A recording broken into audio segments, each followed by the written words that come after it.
Hit it.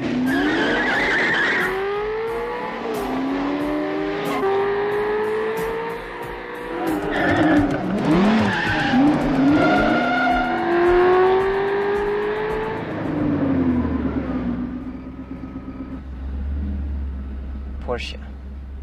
There is no substitute. Fuck you.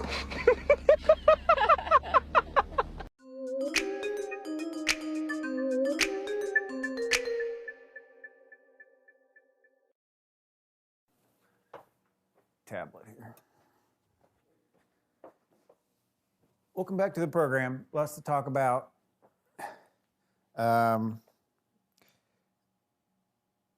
This is going to be kind of like the FJ Cruiser video that I posted a few weeks ago. I'll put a link up here somewhere where you can click on that. We've talked about this in the past. I've talked about it ad nauseum.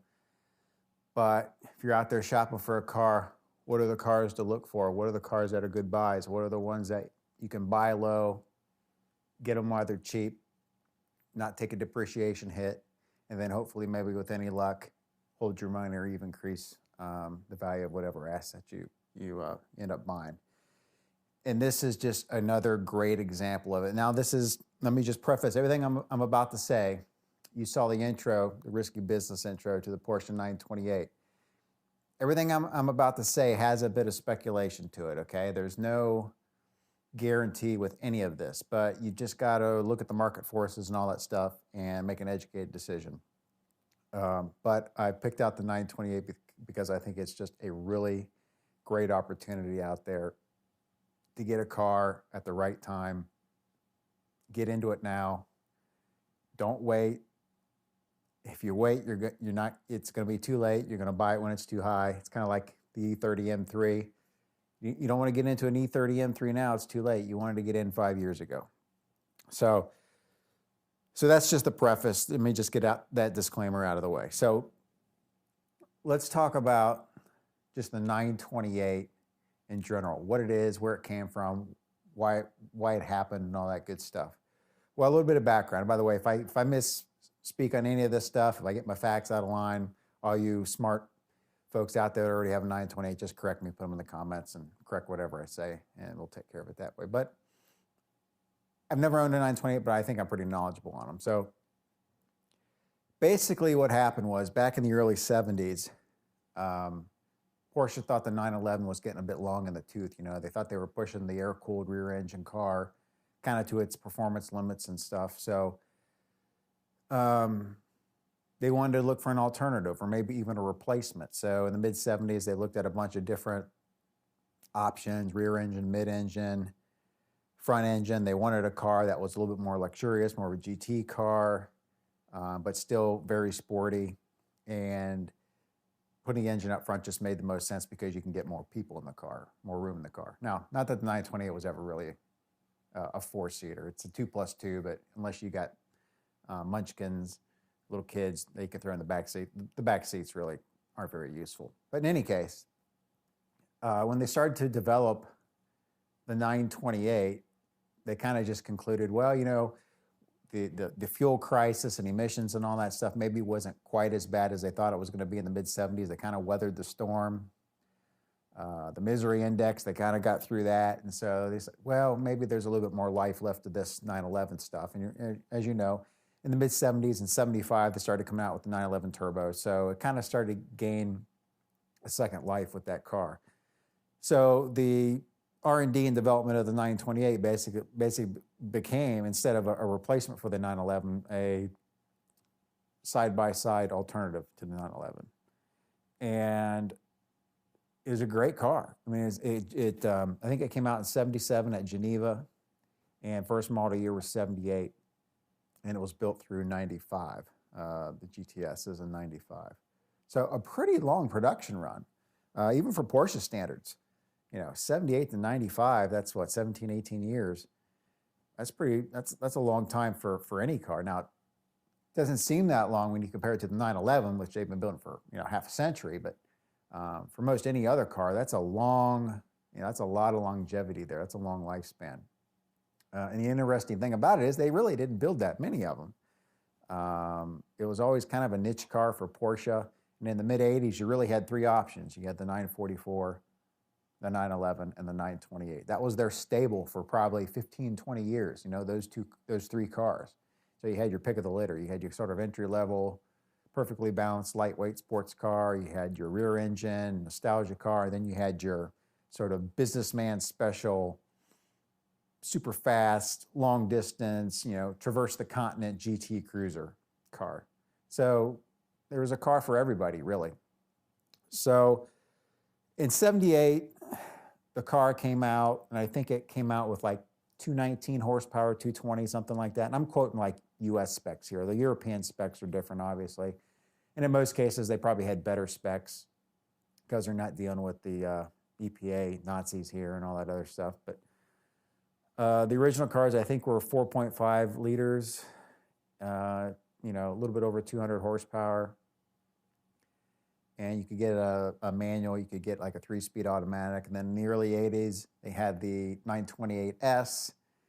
And at least in the States, that came through 86, I believe, 86 and a half. And then for 87, you had the 928S4, which was a huge redesign. And then that went from like 87 to 91. And you got, again, more horsepower. The engine got up to 5 liters. I think now you're pushing over 300 horsepower. And then you had a 928 GT, which was sort of just a little bit of a more lightweight S4 with a manual. Didn't build many of those. And then, obviously, the coup de grace at the end, the 928 GTS, which was from 92 or 93 to 95, depending on what your market was. And that was 345 horsepower, 5.4 liters, I think. Just an unbelievable car, but also an unbelievably expensive car by the time they got done with it. I've seen window stickers on originals that were pushing $100,000 or more on a GTS. So that's kind of just the quick genesis from start to finish on the 928. So I thought I'd just kind of walk you through and just talk about some of the things going on with the 928 that I think are going to be advantageous for you to look at. And maybe add it to your car portfolio. Let's look at just production numbers first of all. And I threw a graph on the screen here, and you'll see it too. Here's kind of the production numbers for all 928s. They built about 60,000 or so, 61,000. This is worldwide, so the number of cars that came to the U.S., I'm guessing probably half that, so maybe 30,000 or so. So if we start at the top and work our way clockwise, start at 12 o'clock, see they built about 17,000 928s from 78 to 82, and that was really the original model. Didn't have the spoilers or anything like that on it. It had the original front and rear bumpers. Then they went to the 928 and 80 to 86, depending on what your market was. They built about 22,500 of those. And that had an engine upgrade, a little bit more power, a few refinements. I think they went to a 4-speed automatic as well in the 928S at some point. And then in 87, they went to the 928S4. And that, to me, is really when the 928 got good. They completely redesigned the front and rear bumpers, so they were kind of molded and integrated. They were much more graceful, I guess is a good word. You got a lot more power. You're up well over 300 horsepower now. So really the car had the kind of power that it probably deserved from the very beginning. And then also thrown in there was the 928 GT, of course.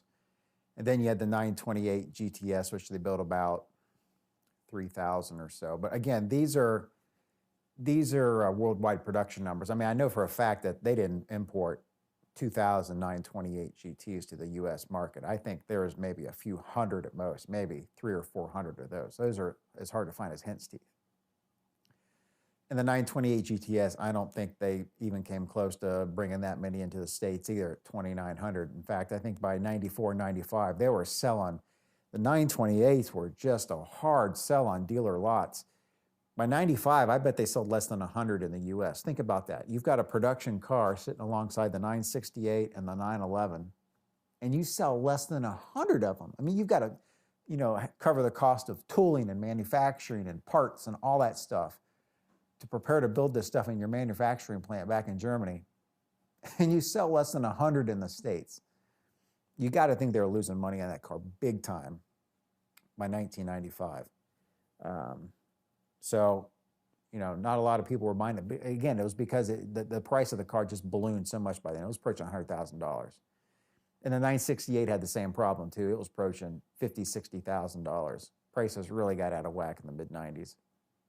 So really the best buy in the mid-90s was probably a RS America, to be quite honest. But now, those prices are crazy too. So hindsight's 2020. But in any case, okay, so we're dealing with probably 60,000 cars or so worldwide, 30K in the States. That's not a lot of cars. It's really not that many. I mean, you look at the E46 M3, which, we talk about all the time here. They built 46,000 of those just from 01 to 06. So, and those were in the States, I think. So, this is less than that by a wide margin. So, not many 928s out there. You don't see them that often. I mean, if you go to car shows like I do and Porsche events and all that, they're a dime a dozen. You think everybody has one in their garage, but really that's not the case. You go out just for a drive around your neighborhood or something, you hardly ever see a 928. And that's a good thing, because if you want to put your money into a car, you want something that not everybody else has. Supply and demand. It's really simple.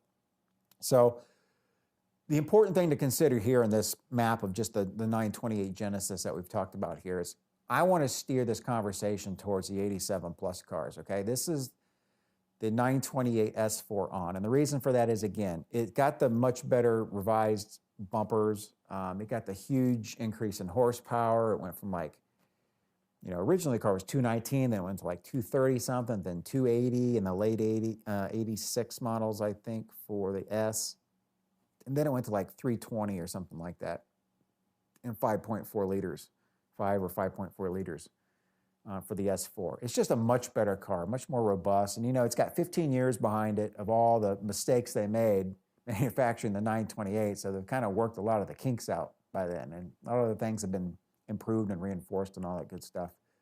So I really like the 928 S4. Now you're going to pay more for a 928 S4 over a 928S because they built a lot more 928Ss and 928s.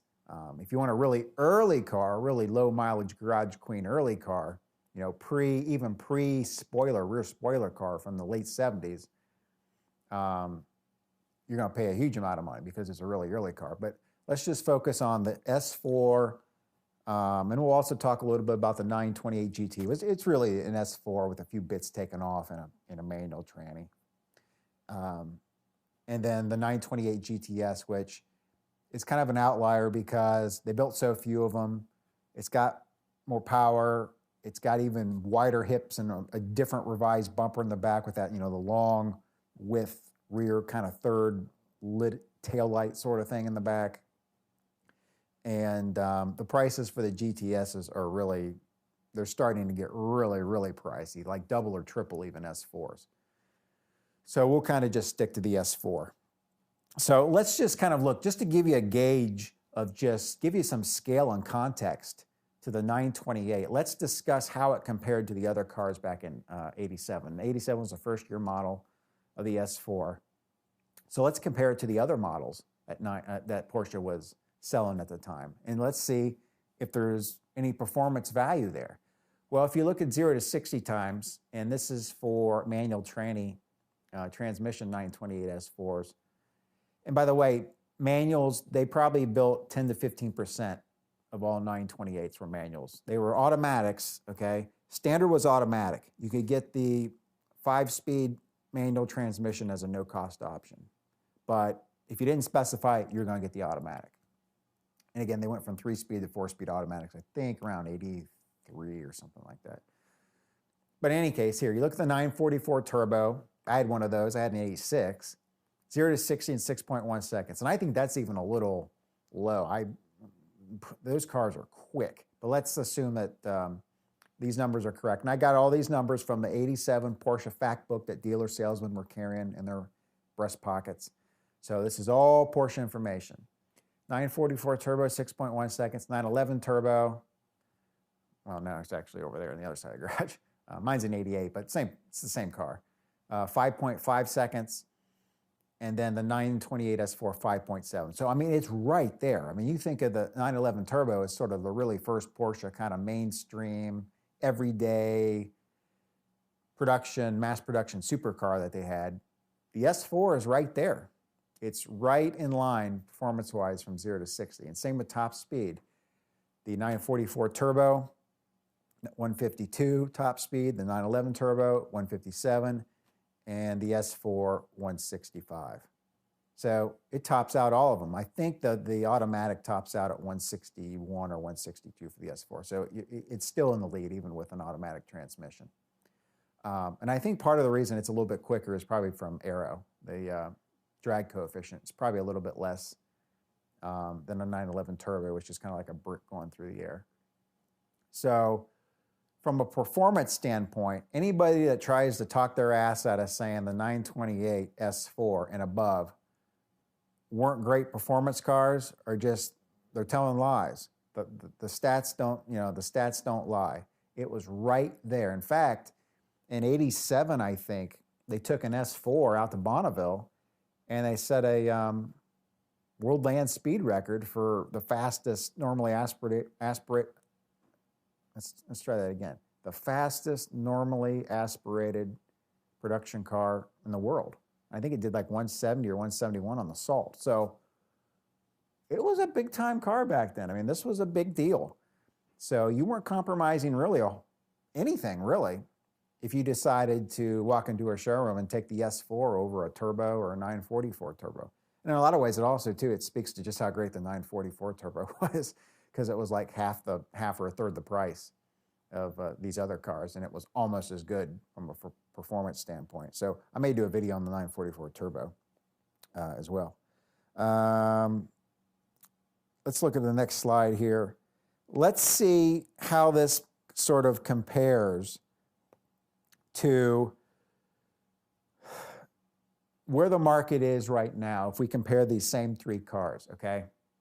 And this is going to give you an indication of kind of where the valuations are and which cars have sort of already exceeded the market and have already sort of seen their gains or are too late to get in, and which cars still have time to gain, and this is the time to get into them. So if you look at the 944 turbo, again, this is these are Porsche Factbook numbers in 87.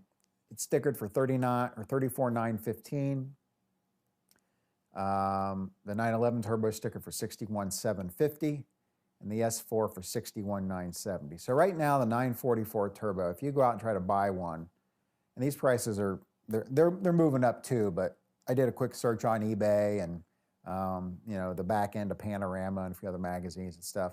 For about $17,500, you can get a fairly decent 944 turbo. I mean, I sold mine 5 or 6 years ago for $14,500, and it had 65,000 miles on it, I think, and it was terrific. So I think you can still find some pretty good ones for about $17,500, but the prices are going up. But if you look at the graph, what you can pay for the 944 turbo now is still about half of what it cost when it was new, okay? So it's not even close to reaching that breaking point, that intersection of where the valuation has come back to hit its original MSRP, okay? Now, if you look at the 911 turbo, in 87, it sold for $61,750. Well, there's no way you're going to get a 911 turbo for that much anymore. 10 years ago, you could get one for $40. Now, you're looking at least $125. Mine's insured for more than that, but that's really your starting point to get a decent one. So now the 911 turbo has exceeded its MSRP intersection by twofold. So you're way too late if you want to get into a 911 turbo. I mean, if you got stupid money and you got money burning a hole in your wallet, you don't know what to do with it, more power to you. Go out and buy whatever you want. But if you're like me and you've got a limited income and you're trying to stretch your dollar as far as you can, you want to stay away from 911 turbos and park your money elsewhere.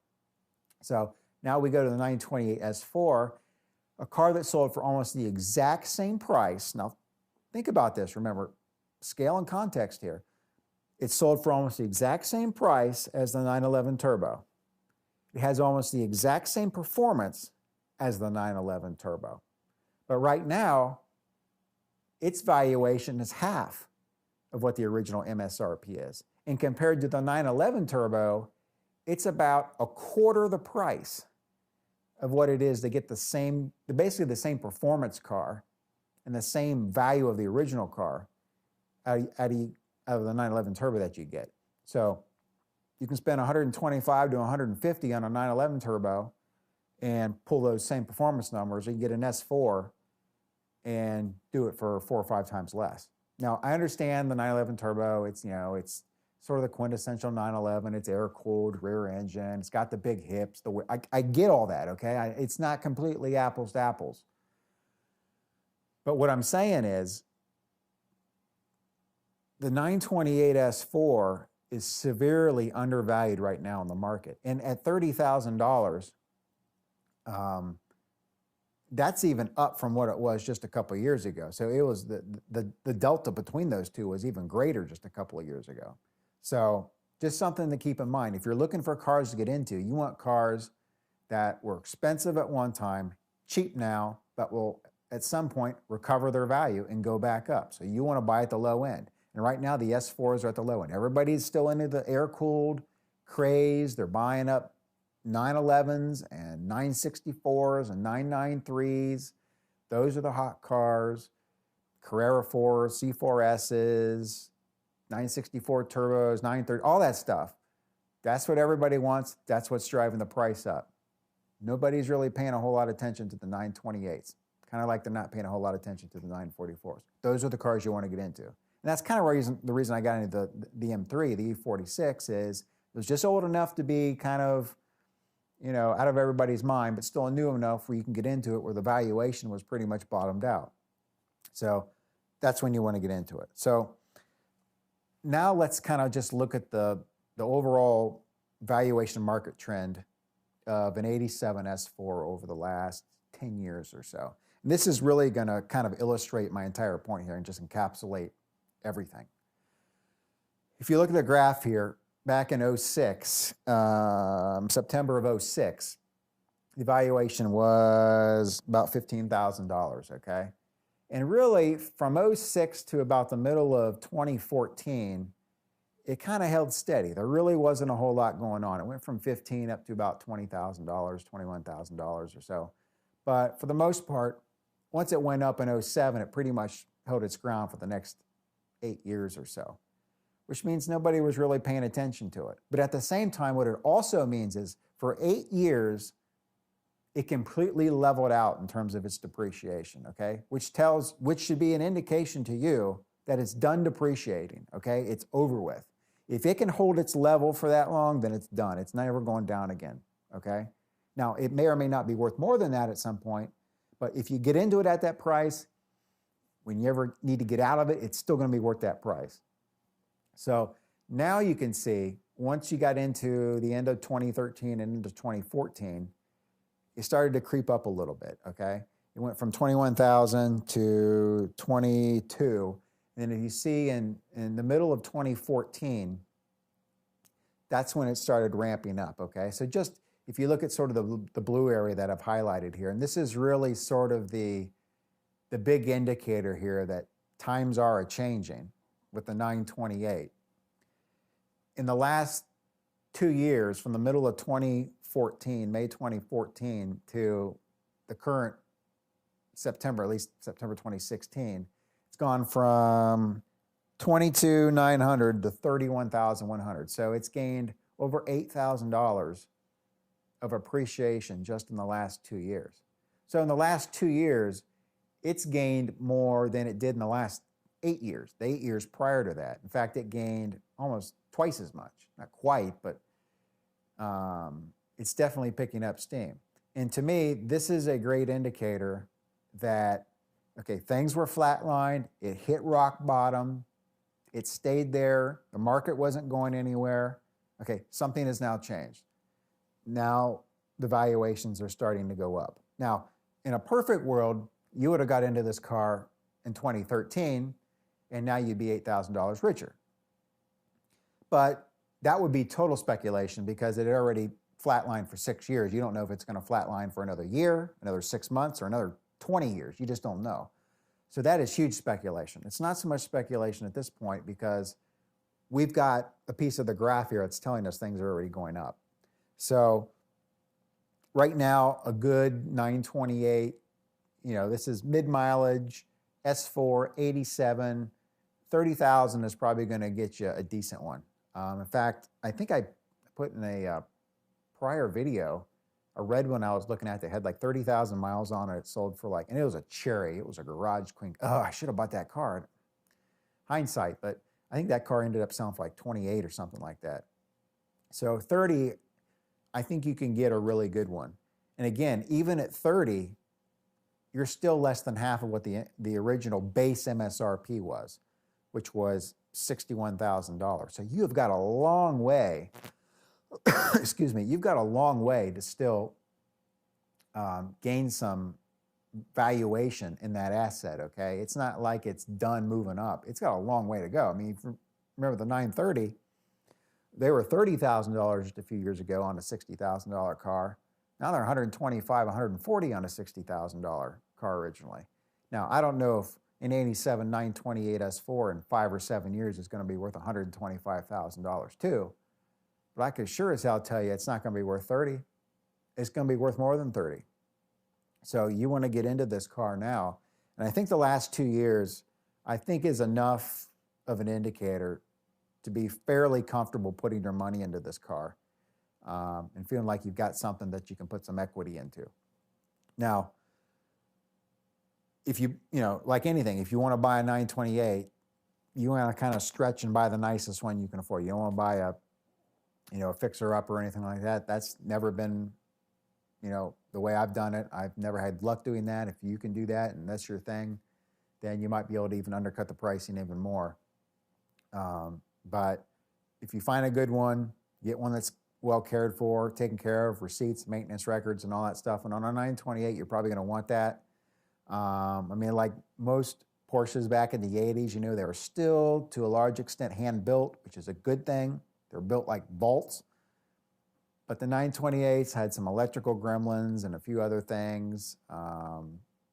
So you need to be aware of that. You're going to have to put some money into it as things deteriorate or need replaced or break or wear out and all that good stuff. Now, these prices are for automatics, okay? If you want to buy a 5-speed, you're going to pay a pretty hefty premium. I'm guessing you're going to pay 15 to 20% above these prices for a 5-speed. Like I said, there's probably only 10 or 15%, yeah, that were 5-speeds. Not many of them out there, okay? So if you're waiting for one, it's kind of like waiting for a Phoenix Yellow M3. You're going to have to wait it out and find the perfect one for you. But I would not dissuade you from buying the automatic just because so many of them were built with automatics. It's almost ubiquitous to the 928 that it comes with an automatic. So when you show somebody a 928 and it's got an automatic in it, they don't really question it. It's like, well, of course, it's pretty much, it was a standard thing unless you opted out and got the no-cost 5-speed, but hardly anybody did that. So nobody is expecting your 928 to be a 5-speed if you don't say anything about it. So, and I think it kind of suits the car okay too. The transmission was, I think they cherry-picked it from Mercedes. And it got to be a 4-speed late in the model cycle and stuff, so I think it'll be okay there. And if you want to stretch for a 928 GT, those will be hard to find, but you'll pay a bit more premium for them because those are all 5-speeds. And then again, the GTS, you're not going to get yourself into a GTS for 30. You're probably going to have to pay 60 or more for a GTS, a decent one.